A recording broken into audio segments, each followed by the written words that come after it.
Hello welcome back to the new reaction video. और अभी जिस वीडियो के ऊपर हम लोग रिएक्ट करने वाले हैं उस वीडियो का टाइटल है Is it end of Jaguar, the rise and fall of Jaguar under Tata? अच्छा जी, लाइव हिंदी फैक्ट्स।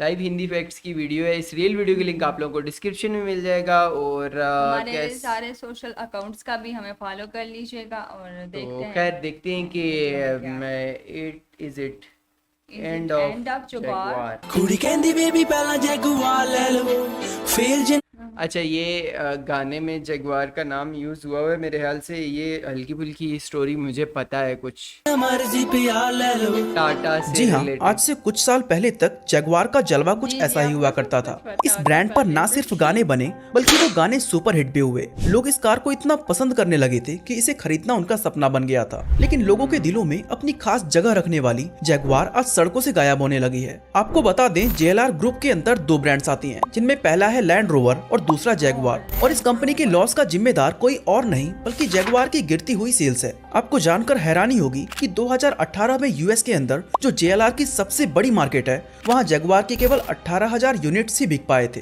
जबकि इसके सबसे बड़े कॉम्पिटिटर BMW ने उसी साल 3,36,000 कारें सेल की थी। इवन JLR ग्रुप में जहां लैंड रोवर की सेल्स साल दर साल बढ़ती ही जा रही है, वहीं जगुआर एक बड़े डाउनफॉल से गुजर रही है। यही वजह है कि आज JLR ग्रुप की लगभग 75% सेल्स केवल लैंड रोवर से आती है। तो अब सवाल ये उठता है कि कुछ साल पहले तक जो कार लोगों के लिए एक स्टेटस सिंबल हुआ करती थी, लोगों ने उससे मुंह क्यों मोड़ लिया? क्या वजह है कि इसकी सेल्स साल दर साल गिरती ही जा रही है? और क्या ये डाउनफॉल जगुआर के एंड की शुरुआत है? आइए इसे डिटेल में समझने की कोशिश करते हैं। ओके। दोस्तों, जगुआर की कहानी शुरू होती है साल 1922 में, जब मोटर बाइक्स के दो दीवाने विलियम लायंस और विलियम वोल्सले ने मिलकर एक कंपनी स्टैब्लिश की, जिसका नाम रखा स्वेलो साइड कार कंपनी। ये कंपनी अपने शुरुआती दिनों में सिर्फ साइड कार्स बनाया करती थी। अच्छा, समय बीतता बाइक गया के और साथ कंपनी में धीरे धीरे वो जो- पॉपुलर होती गई। लेकिन 1934 में इसके फ्यूचर को लेकर दोनों को फाउंडर्स एक दूसरे से डिसएग्री होने लगे, जिसके बाद विलियम वोल्सले ने कंपनी को छोड़ दिया और अपने सारे शेयर्स बेच डाले। विलियम वोल्सले के जाने के बाद कंपनी को वापस से रिकॉन्स्टिट्यूट किया गया और इसका नाम बदलकर SS कार लिमिटेड रखा गया। एंड बाद में SS कार ने स्टैंडर्ड मोटर कंपनी से हाथ मिलाया, जो उस समय कार मैन्युफैक्चर किया करती थी। इस मर्जर के बाद SS कार ने 1935 में अपनी पहली कार लॉन्च की, जिसका नाम था जगुआर SS 2.4 लीटर सलून।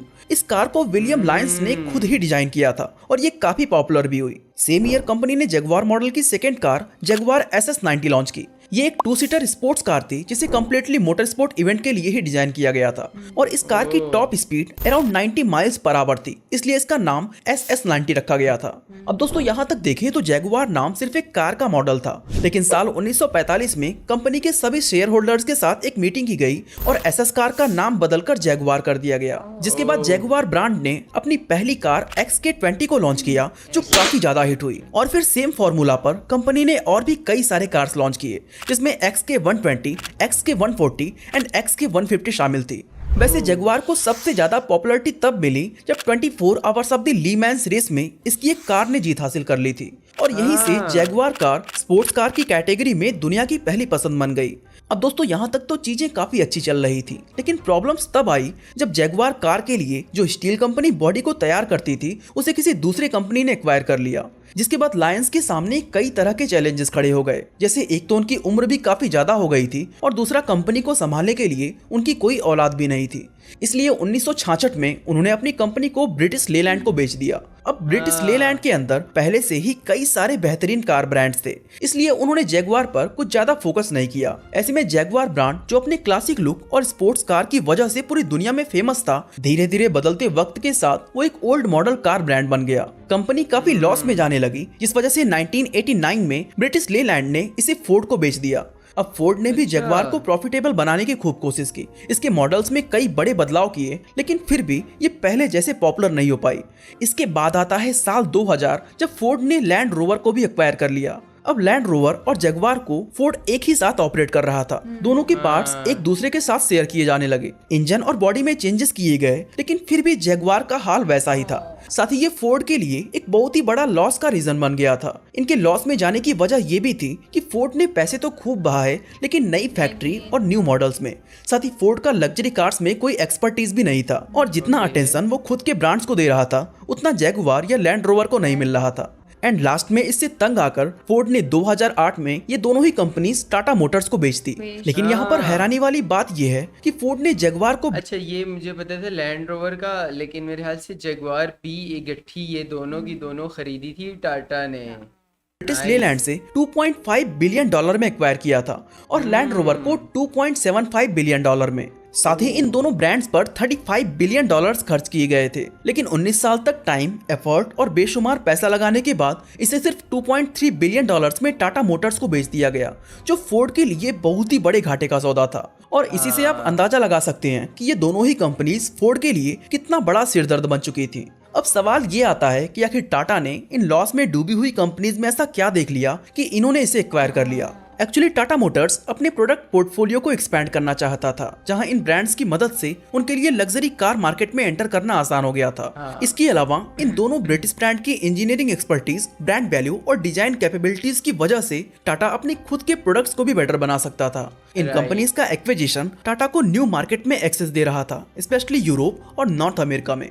साथ ही इन ब्रांड्स की मदद से टाटा अपनी रेवेन्यू स्ट्रीम को भी डाइवर्सिफाई कर सकता था, जो अभी तक मेजॉरिटी इंडिया के डोमेस्टिक मार्केट पर ही डिपेंडेंट था। ओवरऑल देखें तो जगुआर और लैंड रोवर को खरीदना टाटा के लिए एक स्ट्रेटेजिक मूव था, ताकि वो ऑटोमोटिव इंडस्ट्री में एक ग्लोबल प्लेयर की इमेज स्टैब्लिश करके लग्जरी कार मार्केट। लेकिन कुछ भी हो जाए, इस टाइम पे टाटा अगर रेंज रोवर ही सिर्फ बेचे तो मतलब बना के बेच रहा है, तो उससे भी ठीक ठाक नाम कमा रहा है टाटा पे कम्पीट कर सके। अब बेहतरीन प्लानिंग के साथ टाटा ने इन दोनों आइकॉनिक ब्रांड्स को एक्वायर तो कर लिया था, लेकिन अपने उस प्लान को इम्प्लीमेंट करने में कंपनी के सामने कई सारे प्रॉब्लम्स आए। अब जिन कंपनीज को ऊपर उठाने में इतने बड़े बड़े प्लेयर्स फेल हो चुके थे, वो टाटा के लिए इतना आसान तो नहीं होने वाला था। इसके लिए टाटा ने 4 मेजर स्ट्रेटजीज बनाई, जिसमें पहली थी इन्वेस्टमेंट इन प्रोडक्ट डेवलपमेंट। टाटा मोटर्स ने जगुआर कार के डिजाइन और परफॉर्मेंस को इम्प्रूव करने के लिए रिसर्च एंड डेवलपमेंट पर बहुत ही ज्यादा इन्वेस्ट किया और कई न्यू मॉडल्स लॉन्च किए, जिसमें इनोवेटिव डिजाइन और कटिंग एज टेक्नोलॉजी यूज की गई थी। टाटा की दूसरी स्ट्रेटजी थी ब्रांडिंग एंड मार्केटिंग, ताकि जगुआर की पोजीशन वापस से एक लग्जरी ब्रांड वाली बनाई जा सके। तीसरी स्ट्रेटजी थी इंटरनेशनल एक्सपेंशन, जिसके लिए चाइना, मिडिल ईस्ट और रसिया जैसी बड़ी मार्केट में कई नए डीलरशिप और शोरूम्स ओपन किए गए। वहीं चौथी स्ट्रेटजी थी इनोवेशन एंड सस्टेनेबिलिटी। कंपनी ने कुछ मॉडल्स को हाइब्रिड और इलेक्ट्रिक वर्जन्स में लॉन्च किया, जो इसे फॉरवर्ड थिंकिंग और इन्वायरमेंटल फ्रेंडली जैसे ब्रांड पोजीशन बनाने में हेल्प करता था। साथ ही टाटा ने एक अकाउंटिंग ऑर्गेनाइजेशन KPMG को हायर किया, ताकि इन दोनों ब्रांड्स का कैश मैनेज किया जा सके। एंड दोस्तों, अफसोस की बात ये कि इसके बावजूद भी 2009 में कंपनी को 463 मिलियन डॉलर का नुकसान हो गया। एंड कहीं ना कहीं इन लॉसेस की असली वजह ग्लोबल रिसेशन था, क्योंकि उस वक्त कार की सेल्स बहुत ही ज्यादा कम हो गई थी, स्पेशली लग्जरी और स्पोर्ट्स कार की। लेकिन 2010 कंपनी के लिए बहुत ही ज्यादा लकी साबित हुआ, क्योंकि यही वो साल था जिसमें 40 साल बाद जगुआर पहली बार प्रॉफिटेबल बनी और जगुआर व लैंड रोवर ने मिलकर 17.6 million US dollar profit earn किया था। इसके बाद साल 2011 और 2012 में कंपनी ने काफी अच्छा परफॉर्म किया, लेकिन फिर आया 1 जनवरी 2013, जब टाटा मोटर्स ने जगुआर और लैंड रोवर को एक साथ मर्ज करके एक नई कंपनी बनाई, जिसका नाम था JLR लिमिटेड। अब इनको मर्ज करने के पीछे कई रीजंस थे, जैसे एक कॉम्प्लीमेंट्री प्रोडक्ट पोर्टफोलियो बनाना, क्योंकि जगुआर अपनी लग्जरी स्पोर्ट्स कार की वजह से जाना जाता था, तो वही लैंड रोवर अपनी ऑफ रोडिंग SUVs के लिए। और इन दोनों ब्रांड्स को मर्ज करने से Tata Motors wide range of vehicles को ऑफर कर सकता था। इसके अलावा इन दोनों को मर्ज करने का दूसरा रीजन था कॉस्ट सेविंग्स, क्योंकि अब ये दोनों ब्रांड्स एक दूसरे के साथ अपने रिसोर्सेज को शेयर कर सकते थे, जिससे एक तो इनकी एफिशिएंसी इंप्रूव होती, साथ ही मैन्युफैक्चरिंग कॉस्ट कम हो जाती। इन दोनों कंपनीज को मर्ज करने के बाद जनवरी 2013 में ही JLR ने जगुआर F टाइप कार को पेरिस मोटर शो में अनकवर किया, जो कि एक लग्जरी 2 सीटर स्पोर्ट्स कार थी। इसके बाद JLR ने second generation range rover sports car launch किया, जो पुराने मॉडल से ज्यादा लाइट वेट और फ्यूल इफिशिएंट थी। मार्च 2013 तक चाइना, नॉर्थ अमेरिका और यूरोप में JLR ने 3,74,000 से भी ज्यादा कारें सेल कर दी थी। फिर 2016 में JLR ने जगुआर के साथ कुछ ज्यादा ही इनोवेशन कर दिया और जगुआर F पेस को लॉन्च किया, जो इस कंपनी की सबसे पहली SUV बनी। और हैरानी की बात यह है कि ये कार JLR के सबसे पॉपुलर मॉडल्स में से एक बन गई। इस तरह दोस्तों, देखते ही देखते साल 2016 में JLR निसान को पीछे करके यूके मार्केट में सबसे बड़ी कार मैन्युफैक्चरर बन गई। और 2018 आते आते JLR एक अच्छी खासी प्रॉफिटेबल कंपनी बन चुकी थी, क्योंकि इस साल इसने लगभग 6 लाख व्हीकल्स सेल किए थे, जिससे उन्हें 1.8 बिलियन डॉलर्स का प्रॉफिट हुआ था। लेकिन फिर आया साल वाह। 2019, जिसके बाद इस कंपनी के बुरे दिन शुरू हो गए। फिर असल से। में JLR ने 2019 में 3.63 बिलियन पाउंड का लॉस किया था, जिसके बाद से हाँ। ये ये कंपनी टाटा हर कंपनी साल का लॉस loss में जा हुआ रही है। है, हाँ। जिसका सबसे बड़ा रीजन है जैगुआर। अगर हम 2017 का डेटा देखें तो JLR ने 6,21,000 यूनिट्स सेल किए थे, जिसमें 1,78,000 यूनिट्स जैगुआर के थे, तो वहीं 4,82,000 यूनिट्स लैंड रोवर के। अब सवाल ये आता है कि लोग आखिर लैंड रोवर को इतना ज्यादा पसंद क्यों कर रहे हैं। तो दोस्तों आपको बता दें, लग्जरी SUV मार्केट में लैंड रोवर की एक स्ट्रॉन्ग रेपुटेशन रही है, जबकि Right. जैगुआर हमेशा अपनी स्पोर्ट्स कार और सेडान्स के लिए फेमस रही हैं। लेकिन अब लोग सेडान से ज्यादा SUVs को पसंद कर रहे हैं। साल 2021 में अमेरिका के अंदर 52% से ज्यादा व्हीकल्स SUVs खरीदे गए थे, SUVs और खरीदे। 2022 के फर्स्ट 4 मंथ्स में 72.9% या तो SUVs या फिर पिकअप्स बिके थे। वहीं अगर हम सेडान की बात करें तो 2018 में इसका ग्लोबल मार्केट शेयर था 24%, जो 2019 में गिरकर 23% हो गया था। एंड दोस्तों यही सब वजह है कि लोग जैगुआर के मुकाबले लैंड रोवर को ज्यादा प्रेफर कर रहे हैं। लेकिन JLR के इन लॉसेस का यही एकमात्र रीजन नहीं है, बल्कि एक वजह डीजल कार्स की कम होती डिमांड भी है। देखा जाए तो आज JLR के पास 90% व्हीकल्स में डीजल इंजन्स लगे हुए हैं। हालांकि JLR खुद को हाइब्रिड और इलेक्ट्रिक कार्स की कैटेगरी में भी एक्सपैंड कर रहा है, जिससे हो सकता है कि आने वाले कुछ सालों में वो डीजल इंजन्स वाले व्हीकल कम बनाए। JLR के लॉसेस का दूसरा रीजन है चाइनीज मार्केट का स्लो डाउन होना। चाइना JLR के लिए उसकी सबसे बड़ी मार्केट्स में से एक है, और वहाँ लग्जरी कार्स की मांग में आई भारी कमी की वजह से सभी कंपनीज की सेल काफी डाउन हुई है। वैसे दोस्तों चाइना में सेडान कार का मार्केट बहुत ही बड़ा है, जो 51% के साथ दुनिया में टॉप पर है। एक्चुअली 2014 में चाइना के अंदर JLR के प्रोडक्शन को बढ़ाने के लिए टाटा ने एक चाइनीज कंपनी चेरी ऑटोमोबाइल से हाथ मिला लिया था। इससे वो वहां के लोगों के पसंद के अकॉर्डिंग कार मैन्युफैक्चर करा सकते थे, साथ ही उन्हें 30% इंपोर्ट टैक्स भी नहीं देना पड़ता। यही वजह थी कि साल 2017 में JLR ने 1,47,000 गाड़ियां सिर्फ चाइना के अंदर चाइना बेची में थी। बेची वही 2017 में कंपनी की टोटल सेल थी 6,21,000 यूनिट्स। एंड इससे आप अंदाजा लगा सकते हैं कि JLR के लिए चाइना कितना बड़ा मार्केट है। हाँ। लेकिन चाइना में भी JLR की सेल्स गिरने लगी जब वहां पर इनके कार्स में कई तरह के क्वालिटी इश्यूज आने लगे और कंपनी को इंजन से लेकर एयर बैग्स तक की शिकायत मिलने लगी। एंड दोस्तों ये शिकायतें इतनी ज्यादा बढ़ गई थी कि 2018 में कस्टमर्स ने JLR के हेडक्वार्टर के सामने प्रोटेस्ट करना शुरू कर दिया था। एंड इन सब चीजों की वजह से ब्रांड की रेपुटेशन खूब खराब हुई।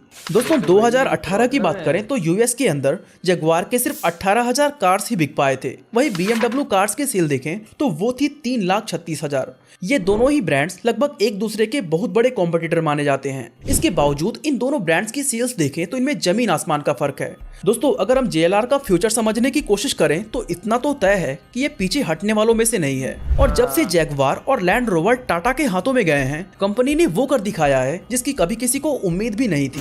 काफी सालों बाद ये ब्रांड्स पहली बार प्रॉफिट में आए, लगातार नए मॉडल्स लॉन्च किए और इसमें काफी हद तक कामयाब भी हुए। इसलिए उम्मीद यही है कि JLR वापस से प्रॉफिट में आएगा और अपनी कमियों पर काम करके अपनी कार की परफॉर्मेंस और क्वालिटी को और भी ज्यादा इंप्रूव करेगा। वैसे दोस्तों आपको क्या लगता है? यार वैसे तो इंडियंस के लिए सबसे पहली बात प्राउड की बात ये है कि ये दोनों की दोनों जगुआर और लैंड रोवर मतलब रेंज रोवर जो गाड़ियां हैं वो मेड इन इंडिया है। सबसे पहले बड़ी बात ये। और बाकी ये कि टाटा के पास है तो फिर कहीं डूबने वाली नहीं है। कुछ भी मसला आएगा खैर वो रिकवर कर लेगा। वो घुमा फिरा के ना इसको कहीं ना कहीं लोगों के दरमियान इसको ले आएंगे और इसको कहीं ना कहीं मतलब इस तरह कर देंगे कि ये दोबारा से लोग इसको परचेज करना शुरू कर देंगे। जिधर इन्होंने इतना इसको उठाया आगे भी कहीं ना कहीं ये इसको चेंज करेंगे। बहरहाल काफ़ी सारे इसके अंदर रीजंस बताए, लेकिन टाटा के पास आने के बाद काफ़ी सारी इसमें चेंजिंग्स आई, सारी चीज़ें चेंज की इन्होंने। तो वीडियो तो काफ़ी इंटरेस्टिंग थी, मज़ा आया। आप लोगों का इससे रिलेटेड कोई भी ओपिनियन है जैगुआर से रिलेटेड या तो रेंज रोवर से रिलेटेड तो आप लोगों ने कमेंट सेक्शन के अंदर बताना है। इंडिया में मोस्ट फेवरेट कौन सी है? फेवरेट तो ये भी लोगों की बताइएगा। हाँ। रेंज रोवर ही है, मतलब किस क्योंकि इलाके इंडिया से में है भी आप लोग ये भी SUVs बताइए। ही पसंद हाँ। करते हैं। तो खैर मिलते हैं एक और वीडियो के साथ, तब तक के लिए बाय अल्लाह बाय। हाफिज।